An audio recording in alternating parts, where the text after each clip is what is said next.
ये वो न्यूज़ है जिसको सुनने के बाद आप लोग कहोगे कि इससे ज्यादा गलत और किसी के साथ हो नहीं सकता।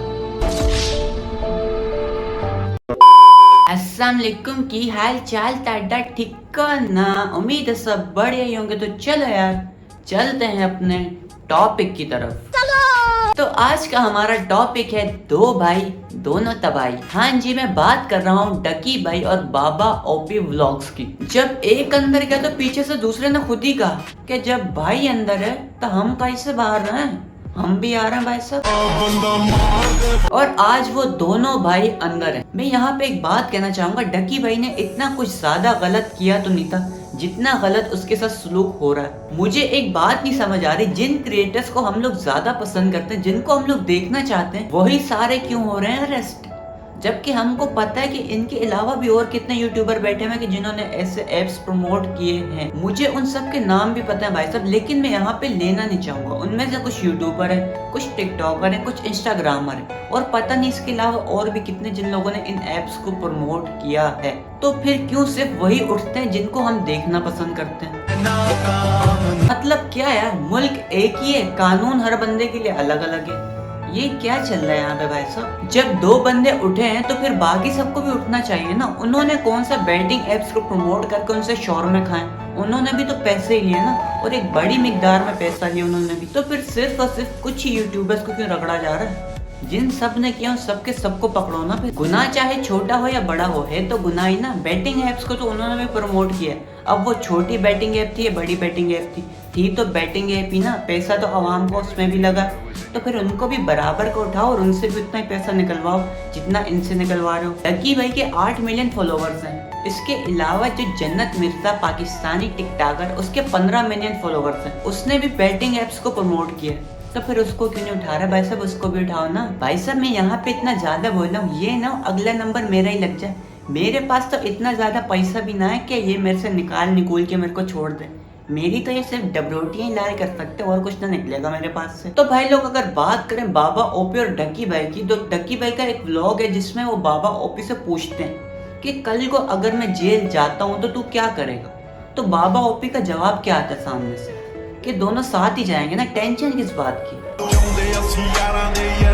और भाई साहब देख लो, अब सच हो रहा, दोनों साथ के साथ ही हैं जेल में। ये होती है सच्ची यारी। और एक हमारे वाले, इनको कह दो चल भाई वो वहां से दही लाना है, तो कहेगा चल चल तेरा बाप का नौकर नहीं हूं मैं। और भाई साहब जितने भी लोग यहाँ पर ये कहते थे कि अरूप जतोई गोल्ड डिगर है, उसने डकी का पैसा देख के उससे शादी की है। डकी और अरूप का कोई जोड़ नहीं बनता। तो ये जो भी हालात डकी भाई के साथ चल रहे हैं ना, तो उसमें अरूप जतोई ने साबित कर दिया कि वो कोई गोल्ड डिगर नहीं है। वो डकी के हर दुख और दर्द में बराबर की शरीक है। जो वीसी सिखाया सब चंगेली सिखा। ये सब होने के बाद अगर अब भी कोई कहता है ना कि अरूप जतोई गोल्ड डिगर है, वो डकी भाई के साथ खुश नहीं है, तो भाई उसको 10 जूते अपनी तरफ से मारना और 110 जूते मेरी तरफ से मारना। उसके बाद उसको पहनाना 11 जूतों का हार, उसका मुंह काला करना और पूरे के पूरे मोहल्ले में घुमाना उसको गधे पे बिठा के। और अरूप को जो सबसे ज्यादा गोल्ड डिगर और डकी भाई के साथ ना खुश रहने वाली बोलता था ना, तो वो बोलता था बदला बिरादर। तो भाई बदला बिरादर, अब तुम कोई और कंटेंट ढूंढ लो। उसने खुद ही साबित कर दिया कि वो कोई गोल्ड डिगर नहीं है। और अगर तुम अब भी कहते हो ना कि वो तो गोल्ड डिगर है, वो तो ये, वो तो डकी के साथ ना खुश है,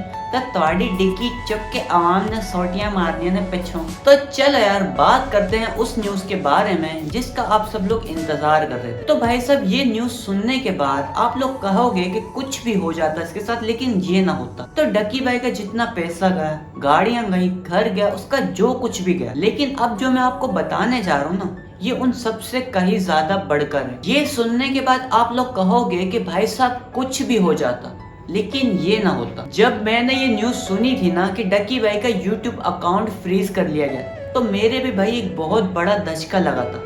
मैंने भी अंदर ही अंदर ये कहा था कि एक इंसान को इतना भी नहीं तोड़ना चाहिए कि वो बाद में जोड़ी ना सके।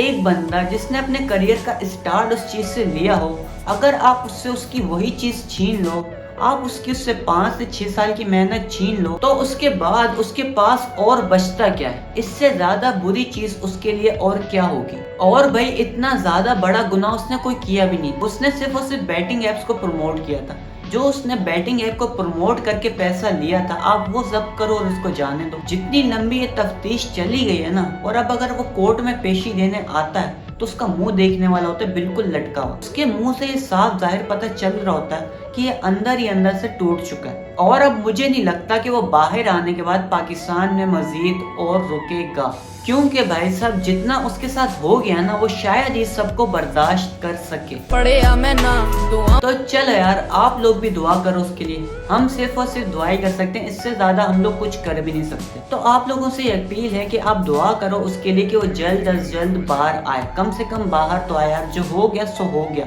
कम से कम उसकी बेल तो हो, जेल से तो बाहर आए। इतना भी तो नहीं हो रहा ना, 2 महीने होने वाले हैं, वो बेचारा अंदर का अंदर ही है। तो चलो यार, मैं मिलता हूँ आप लोगों से किसी और अच्छी सी वीडियो में। तब तक के लिए अपना बहुत सारा ख्याल रखिएगा। अल्लाह हाफिज।